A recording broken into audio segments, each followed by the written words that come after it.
Marchosius, god of the stove, born from a spark when stone struck stone.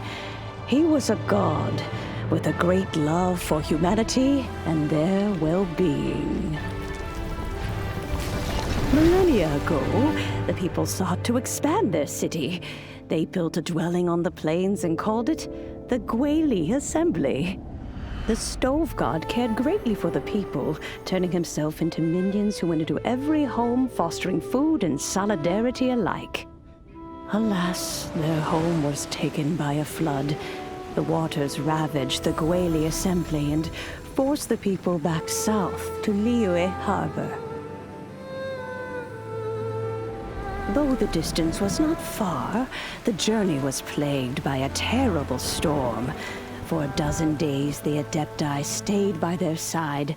During this time, the stove god cooked an ancient delicacy, flatbread with a meat sauce to stave off the cold and damp, fit for those on the move.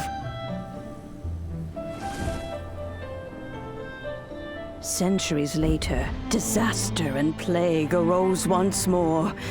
The stove god would appear no longer, for he placed all of his power into the land itself to quell the calamities. His power expended, and his wits greatly reduced. Thus his body decreased in size. By the time he parted ways with us, he wasn't even the height of a human. He told Rex Lapis and I of the dishes that bring joy and of the secrets of the flame, then went into the mountains and entered into a long slumber.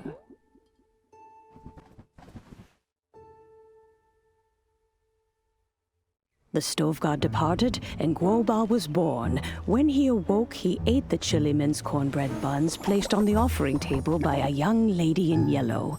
Though he did not remember the past, he was profoundly moved and decided to follow this young lady thereafter.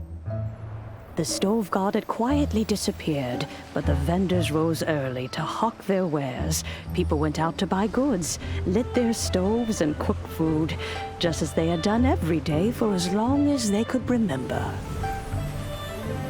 In Liyue, things have always been this way.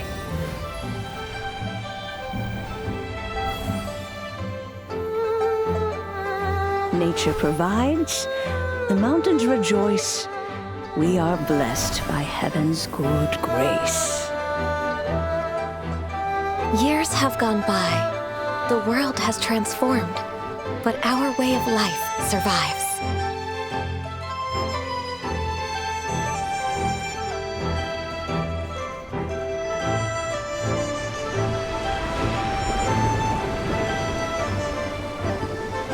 Fame and fortune is only a season.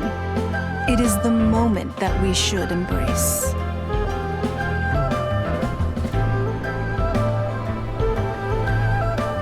Past meets present. Heritage becomes legacy. Long into the future may we thrive.